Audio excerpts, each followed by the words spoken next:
오라버니들 안녕하세요. 이번 수업에서는 방망이가 동굴에 들어올 때 여자들은 어떤 느낌인지 알려드리려 합니다. 여러분들 살면서 한 번쯤은 이런 생각해보지 않으셨나요? 여자들은 과연 방망이가 동굴 속으로 들어왔을 때 어떤 느낌이 들까? 많은 남자들이 이게 어떤 느낌일지 궁금해하지만 경험해보지 않았으니 알 턱이 없는데요. 사실 이건 저도 마찬가지랍니다. 저는 한참 궁금할 게 많은 20대 초반 시절, 남자들은 방망이를 동굴에 넣으면 어떤 기분을 느낄까에 대해 정말 궁금했었거든요. 물론 그러한 궁금증은 여전히 진행 중입니다. 이렇게 궁금해해도 아마 전 죽을 때까지 그 느낌이 무엇일지 모를 테지요. 어떤 느낌인지 저한테 설명해 주실 오빠들이 계신다면 댓글 통해서 저에게 알려주세요. 저는 우리 오빠들에게 방망이가 동굴에 들어왔을 때 어떤 느낌이 드는지 지금 바로 알려드리겠습니다. 제가 느낀 경험으로 말씀드리는 게 80%이고 주변 친구들의 이야기를 통해 말씀드리는 게 20% 정도이니 정말 확실한 느낌들이니 여자들은 이런 느낌이구나. 어느 정도 감이 잡히실 거라 생각됩니다. 자, 그럼 방망이가 동굴 속으로 들어왔을 때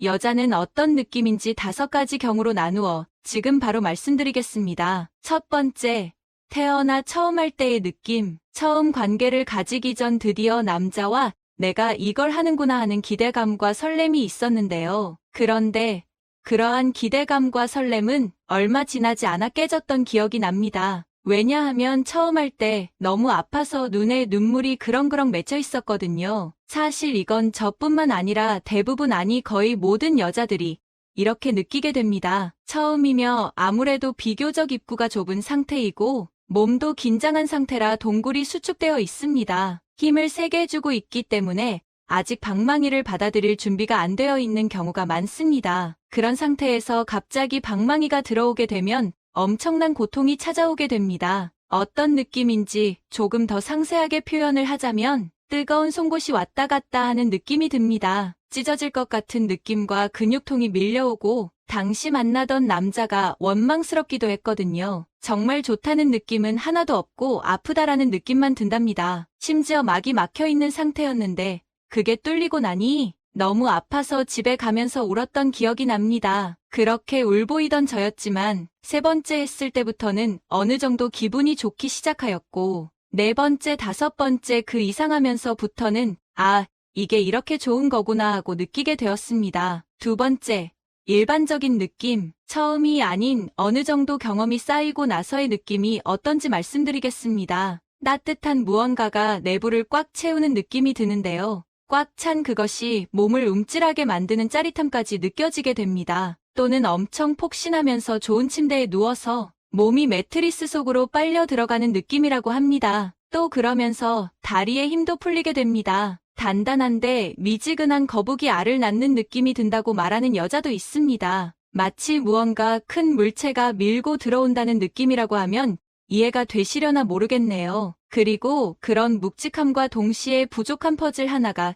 채워진 만족감과 하나가 되었다는 일체감도 느끼게 됩니다. 사실 이때 느끼는 기분은 솔직히 뭐라 말을 표현하기 어려울 만큼 좋은데요. 정말 무언가 소중한 따뜻한 것을 품고 있다는 느낌이 들기도 합니다. 전 이런 상태와 느낌이 너무 좋아서 움직이지 않은 상태로 가만히 있으면서 저를 안아주길 원하곤 하는데요. 우리 오빠들도 여자친구나 애인과 할 때 너무 바쁘게 방망이를 움직이려고만 하지 마시고 처음엔 꼭 껴안은 채 안고 있어 주세요. 아마 그럼 여자의 눈에서 하트가 뿅뿅 나오게 될 겁니다. 3번째, 새로운 남자와 처음 할 때의 느낌. 아무리 많이 해본 여자라고 해도 새로운 남자와 처음부터 그것을 즐기는 여자는 굉장히 드뭅니다. 일단 시작하기 전 머리가 복잡합니다. 처음엔 그냥 어떻게 남자를 만족시켜야 하는지에 대한 생각이 먼저 들게 됩니다. 그 다음엔 어떤 여자로 보일까라는 고민도 들기도 하고요. 그리고 우리의 관계가 너무 빠른 것은 아닌가라는 생각도 들게 됩니다. 마지막으로 우리의 합이 잘 맞을까에 대한 걱정도 들게 됩니다. 아무튼 이런 여러 가지 생각 때문에 몰입을 못하게 되는 경우가 많습니다. 그리고 남자의 외모나 분위기에 따라서 상상하던 그림이 있는데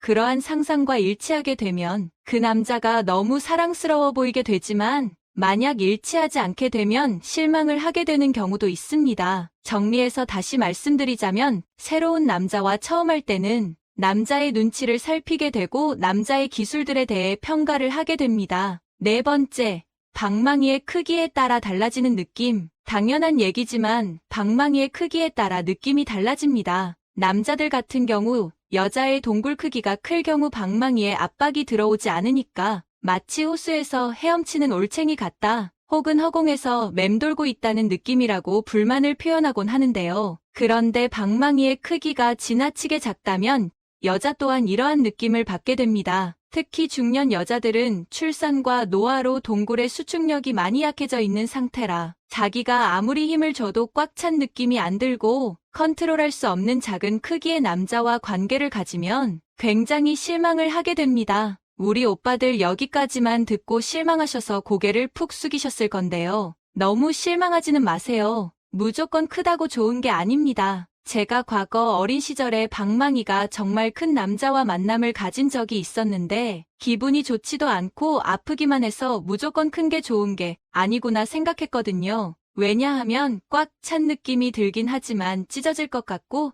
아픈 느낌이 더 크게 들었으니까요. 그리고 주변 친구들의 이야기를 들어봐도 꼭 크기가 전부는 아니라고 말하는 게 대부분이었습니다. 사실 큰 남자가 싫었던 이유 중에 하나는 과한 자신감이 너무 꼴 보기 싫었습니다. 역시나 관계를 할 때도 자신의 마음대로 자기가 하고 싶은 대로 하더라고요. 그래서 저는 아프기만 하고 제가 원하는 포인트도 즐기지 못하고 아무튼 최악의 경험이었습니다. 그러니 우리 오라버니들 중 방망이가 큰 오빠들이 계시다면 너무 자만하여 여자를 대하지 마세요. 대부분의 여자들은 크기보다 와닿는 느낌과 교감을 더 중요시 여긴답니다. 그러니 만약 우리 오라버니들의 크기가 작더라도 절대 기죽지 마세요. 다섯 번째, 동굴에 물이 충분할 때의 느낌. 이때는 정말 빨리 들어와주면 좋겠다는 느낌이 듭니다. 얼른 들어와서 힘차게 운동해 주었으면 좋겠다는 느낌이 마구 들게 됩니다. 내부에서 느껴지는 작은 느낌조차도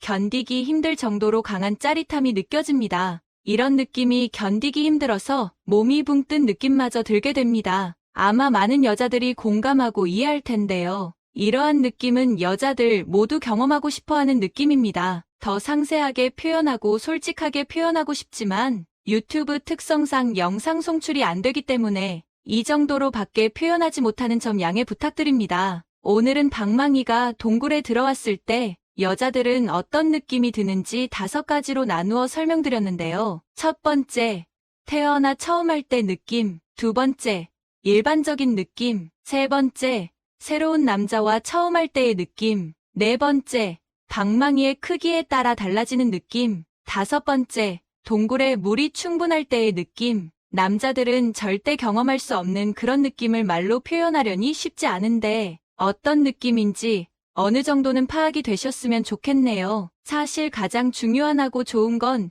내가 사랑하는 사람과 했을 때의 느낌인 것 같다는 생각이 듭니다. 나의 사랑하는 내 님과의 운동은 언제나 세상에서 제일 행복한 법이니까요. 이제 오늘의 다음 콘텐츠로 넘어가겠습니다. 오늘은 여자들이 흥분했을 때 나오는 분비물에 대한 놀라운 비밀들에 대해서 말씀드리도록 하겠습니다. 시청자분이 댓글에 요청해주신 주제였는데요. 재미있을 것 같아서 만들어봤습니다. 여자의 몸에서 나오는 분비물은 다 똑같을까요? 여자들도 이런 생각을 해본 적이 있으실 겁니다. 특별한 이유 없이 냉이 많이 나온다던가, 평소보다 색깔이 좀 달라서 이상하게 생각했다던가, 관계할 때 물이 안 나온다던가, 야한 생각을 한 것도 아닌데 팬티가 축축해졌을 때 정확한 이유를 모르는 경우가 많습니다. 여자에게 분비물은 모두 생식기에서 나오는 액체이지만 근본적으로 다른 액체이기도 합니다. 남자와 달리 여자들은 매일 새로운 액이 나오고 양이 적기도 하고 많기도 합니다. 또한 그 종류도 참 다양합니다. 남자들은 경험을 못하기 때문에 각각의 액이 여자들의 일상에 어떤 영향을 끼치는지 잘 모르는데요. 그래서 오늘은 여자의 질에서 나오는 분비물이 상황에 따라서 어떻게 다른지,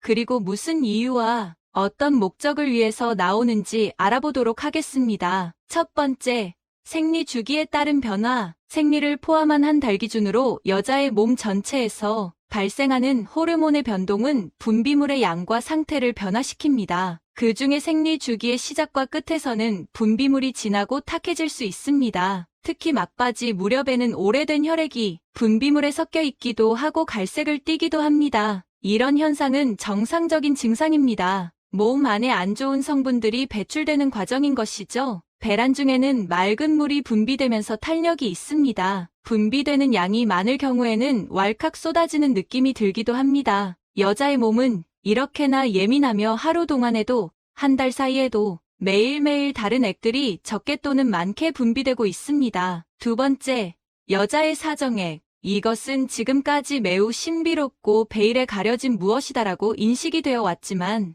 요즘 들어 점점 여자의 사정과 관련된 연구가 활발해지면서 그 실체가 밝혀지고 있습니다. 어떤 연구자들은 여자가 절정에 다다랐을 때, 즉 분비물과 소변으로 구성된 액을 분출한다고 말합니다. 요도의 약간 아래쪽에 있는 스킨샘에서 액체가 분출되기 때문에 소변과 섞이기도 한다는 것입니다. 또 다른 연구에서는 절정에 다다르는 동안 분비된 액체가 방광에 축적되다가 사정을 하면 요도를 통해서 이 액체가 분출된다는 결과를 밝힌 적도 있습니다. 간혹 가다가 폭발적으로는 소변을 배출하기도 합니다. 하지만 여자가 느낀다고 해서 무조건 사정을 하는 것이 아닙니다. 개인의 호르몬의 분비 정도나 몸 상태에 따라서 동시에 나타날 수도 있고 나타나지 않을 수도 있기 때문입니다. 평균적으로는 30% 정도의 여자만 이런 경험을 한다고 합니다. 세 번째, 냉이라고 불리우는 일반적인 액체. 이 액은 자궁경부에서 분비되는데요. 이 분비샘에서는 계속해서 적은 양의 분비물이 생성되어 질벽을 따라서 흘러내립니다. 보통 날달걀의 흰자와 같은 색으로 투명하고 약간의 점성을 띠고 배란 주기에 따라서 양이나 색에 약간의 차이가 있습니다. 이 점액은 생리 기간에는 혈이 더 쉽고 빠르게 바깥으로 배출되도록 돕는 역할도 합니다. 또 배란기에는 에스트로겐 수치가 증가하기 때문에 이 점액의 성질도 변화하는데요. 양이 더 많아지기도 합니다. 그래서 여자들은 액이 얼마나 분비되는지 양을 통해서 배란기구나라고 알게 됩니다. 그런데 가끔씩 어떤 질병에 감염이 되었거나 악성질환 호르몬의 변화 등으로 인행의 성질이 달라질 수 있는데요. 이럴 경우 분비물이 많아지거나 악취가 나기도 하고 색깔이 이상해지기도 합니다. 보통 인간의 정상적인 면역 기능을 통해 이러한 증상은 일시적으로 생겼다가 없어지기도 하지만 계속 증상이 지속되는 경우라면 문제가 있기 때문에 반드시 병원을 방문해 보아야 합니다. 네 번째, 윤활액. 여자의 분비물은 관계를 원활하게 만들어주는 윤활제 역할을 합니다. 여자가 성적으로 흥분하게 되면 엄청나게 많은 액이 분비됩니다. 아마 다들 경험을 해보셨을 것입니다. 실제로 성적 흥분 상태가 되면 소음순 주변부에 존재하는 바르톨린샘에서 윤활액을 생성하도록 합니다. 이렇게 생성된 윤활액은 관계를 더욱 부드럽게 만듭니다. 적게는 50m에서 많게는 150m 정도 나온다고 하는데요. 그같이 여자가 성적으로 예민한 곳을 자극받거나 여자의 뇌에서 하고 싶다, 흥분된다 라는 느낌이 들 때 생기는 액체입니다. 이때 당연히 여자는 기분이 좋아지고 자궁벽이 부풀어 오르고 질안이 뜨거워지는 상태를 경험하게 됩니다. 하지만 이 에스트로겐 수치가 감소하거나 호르몬 변화가 있을 때는 아무리 흥분이 되더라도 이 윤활액이 충분히 나오지 않기도 합니다. 그래서 성교통이 생기기도 하지요. 다섯 번째,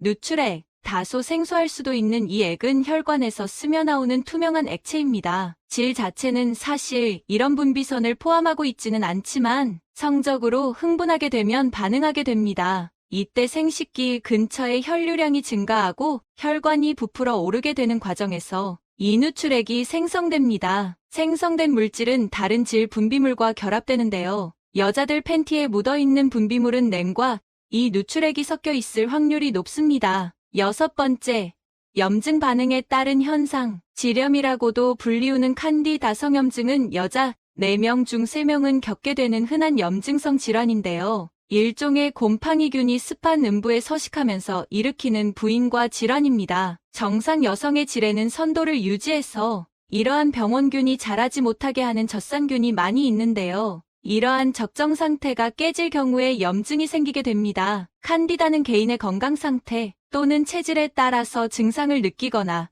그렇지 않은 경우가 있지만 주증상은 냉이 많아지고 가렵기도 하고 2차 세균 감염 등에 따라서 여러 가지 증상들이 나타나게 됩니다. 이렇게 종류도 많고 원인과 증상도 조금씩 다른 여자들의 분비액에 대해서 말씀드려봤는데요. 조금 생소하고 다양해서 조금 놀라셨을 것입니다. 아마 대부분의 남성분들이 물 많은 여자를 좋아하고 자극적으로 생각하는 이유가 성에 대해 개방적이기 때문이라고 생각할 텐데요. 어떤가요? 단지 성적 흥분에 의한 것뿐만 아니라 다양한 원인에 의해서 분출이 되는 것이 바로 여자의 분비물입니다. 같은 여자여도 이러한 사실들을 다 아는 사람들은 드뭅니다. 그냥 조금 이상하다 싶으면 병원에 가서 약만 받아오는 경우가 많기 때문이죠. 여자의 심리가 복잡하고 다양한 것처럼 신체적 반응도 매우 복잡하고 다양하게 작동하는데요. 같은 여자가 생각해도 여자라는 동물은 참 복잡한 생명체인 것 같습니다. 마지막 부분은 당신의 삶을 위한 건강 섹션이 될 것입니다. 반찬으로 자주 먹는 김에도 최고의 궁합인 것이 있고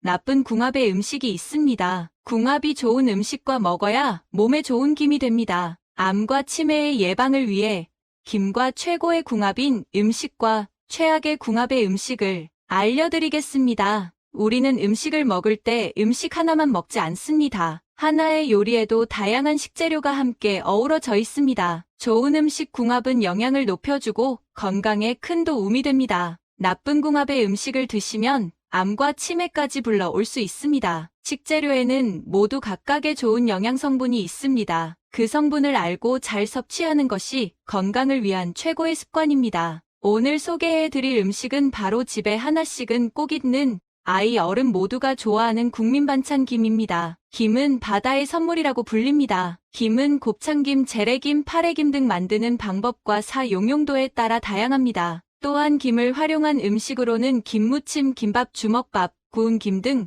너무나 다양하고 맛있게 섭취가 가능합니다. 김에 함유되어 있는 칼륨에는 혈압 내리는 효과가 있고 칼슘도 많아 어린이의 성장 발육을 돕고 갱년기 이후 여성의 골다공증이나 고련화증도 예방해줍니다. 타우린 성분도 들어있어 면역력을 높여주고 질병에 대한 항체를 길러줍니다. 빈혈 예방, 감기 예방, 암 예방에 도움을 줍니다. 또한 김에는 비타민 B1, B가 풍부하게 함유되어 있어 뇌신경작용에도 관계가 깊다는 연구 결과가 있습니다. 김의 이러한 성분은 건망증과 치매를 예방하는 데 아주 좋은 역할을 해줍니다. 미국 월스트리트 저널에서는 김과 미역을 한국의 슈퍼푸드라고 소개하였다고 합니다. 그런데 여러분, 이렇게 보약보다 좋은 김에도 갓이 먹으면 건강을 해치는 음식들이 있다는 사실 알고 계셨나요? 그럼 지금부터 김과 함께 드시면 암과 치매 예방에 나쁜 최악의 궁합인 두 가지와 최고의 궁합인 음식 두 가지를 함께 알아보겠습니다. 첫 번째로 김과 최악의 궁합인 음식은 바로 도토리묵입니다. 도토리묵 어떻게 드시나요? 도토리묵은 드실 경우 채소를 썰어 양념과 참기름에 묻힌 다음 마지막에 꼭 김가루를 넣어줍니다. 같이 조물조물 버무려 먹으면 정말 맛있지만 하지만 이제부터 꼭 김은 빼고 만들어주세요. 같이 드실 경우 여성 자궁 노화를 촉진시킵니다. 도토리묵을 드실 때 떫은 맛을 느껴보신 적 있으시나요? 바로 탄닌 성분 때문에 그렇습니다. 김은 해조류 중에서도 철분이 풍부하기 때문에 철분이 꼭 필요한 빈혈과 갱년기 질환에 도움이 됩니다. 하지만 이 김 속 철분이 도토리묵의 풍부한 탄닌과 만났을 때 인체에 흡수되지 않고 그대로 배출되기 때문에 빈혈 증상이 있거나 갱년기로 인한 자궁 노화가 촉진되고 있다면 해당 증상이 더욱 심해질 수 있습니다. 하지만 도토리묵에 들어있는 탄닌 성분은 독소 배출에 좋고 나쁜 콜레스테롤 제거와 같은 혈액정화 작용 각종 염증 완화에 도움을 줍니다. 각각 따로 드셔야 두 성분의 효능을 챙기실 수 있습니다. 또 김과 최악의 궁합 두 번째로는 기름과 소금입니다. 김이 좋다고 하여 조미김으로 드셨다면 당장 바꾸셔야 합니다. 참기름 또는 들기름을 발라서 구우면 다른 식품에 비해서 공기 중에 노출되는 부분이 많아 빨리 산패될 수 있습니다. 아무리 신선한 기름을 사용했더라도 유통 중 공기와 햇빛으로 산화가 되어 유화 성분인 과산화지질이 생기기 쉽습니다. 그리고 기름을 발라 김을 구울 때 연기가 발생합니다.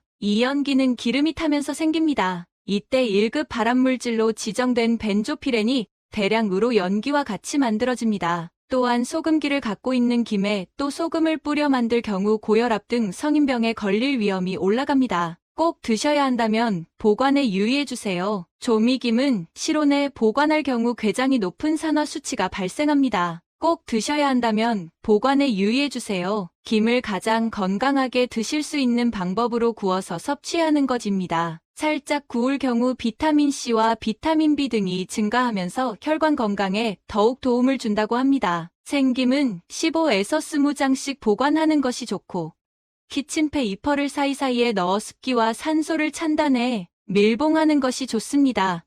혹 보라색으로 변한 김은 꼭 버려주세요. 보라색 김은 산화되었다는 증거입니다. 김은 우리가 알고 있는 것보다 더 몸에 좋습니다. 소고기보다 더 많은 단백질을 채워줍니다. 단백질 함량이 소고기보다 거의 2배나 높습니다. 마른 김 5장에는 계란 한 알 분량의 단백질이 들어가 있다고 볼 수 있습니다. 또한 베타카로틴 함량이 당근보다 높아 시력 보호에도 너무 좋습니다. 마른 김 100에 들어있는 섬유질의 양은 약 33g, 섬유질이 풍부하게 들어있습니다. 섬유질은 우리 몸에서 콜레스테롤 조절과 장 건강 등 다양한 방식으로 건강을 도와줍니다. 김에는 아연, 망간, 구리, 비타민 A, 비타민 C와 칼슘, 칼륨, 철분, 요오드 등 각종 미네랄로 항산화 성분 함량이 많아 노화에도 좋습니다. 이렇게 좋은 성분이 가득한 김, 최고의 궁합은 음식과 함께 드시면 더욱 좋습니다. 최고의 궁합 음식 첫 번째로는 바로 콩입니다. 김과 같은 해조류에는 요오드 성분이 특히 많이 함유되어 있습니다. 요오드 성분은 갑상선 호르몬의 원료로 적절히 섭취해주면 중금속 흡수를 막아주는 해독 효과를 볼 수 있습니다. 다만 적정량 이상을 섭취할 경우에는 갑상선 건강에 영향을 줄 수 있습니다. 이때 콩과 함께 드시면 좋습니다. 콩에는 요오드를 몸 밖으로 배출하는 사포닌이 함유되어 있습니다. 사포닌은 항암 효과와 과산화 지질을 막아주는데 아주 효과적입니다. 요오드를 몸 밖으로 배출시켜 체내 균형을 잘 잡아줍니다. 콩으로 만든 된장 또는 두부와 함께 요리해 먹는 것을 추천드립니다. 김과 함께 드시면 최고의 궁합 두 번째 음식은 계란입니다. 김에는 뇌건강 비타민이라고 불리는 비타민 B1B가 풍부하게 들어있습니다. 이 성분들은 건망증과 치매를 예방하는데 큰 역할을 합니다. 또 김에는 수용성 식이섬유가 풍부하여 나쁜 콜레스테롤 수치를 떨어뜨려줍니다. 김과 계란을 함께 섭취하시면 서로의 부족한 영양 성분을 보완해줍니다. 김에 부족한 비타민C를 계란이 채워줍니다.